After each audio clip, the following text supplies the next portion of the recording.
Hi, Miss Carolyn. This is John with Tadlock Roofing.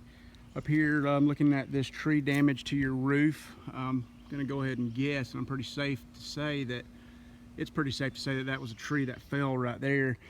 And it didn't do a great deal of damage, but it did do some damage to your roof that you do need to address before you start having any serious problems. There's quite a few shingles starting from right there, that dark spot on the eave. It goes all the way up, pretty bad right in here, all the way up to right about there is the last spot that it really tore up. But what happened is, just so you have a better understanding, it knocked the granules completely off of the asphalt, which exposed the asphalt to the UV rays. So what's going to happen now is, without these granules on this asphalt, that's a sunscreen. These granules serve as a sunscreen for the asphalt. So when these granules start falling off or get knocked off, the asphalt is exposed and these things will start breaking down. These shingles will start breaking down at a much faster rate, and these are literally going to crumble in no time. And that's going to leave you with exposed eave metal, which is right here underneath.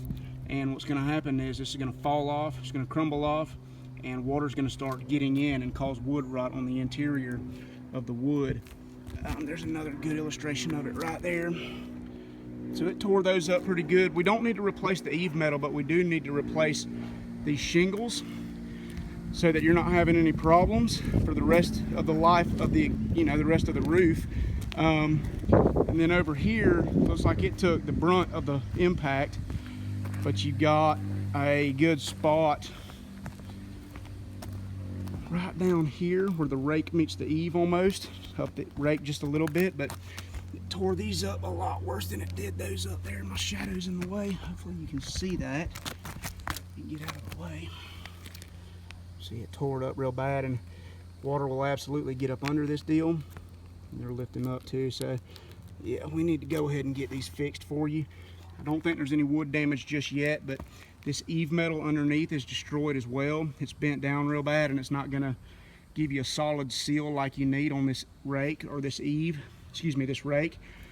So we'll need to remove enough shingles to get that old eave metal out, put a new piece in to match the existing, and then reinstall new shingles so that you won't have any issues for the rest of the life of the roof. Hopefully that makes sense, and I hope this video helps. Thank you, ma'am.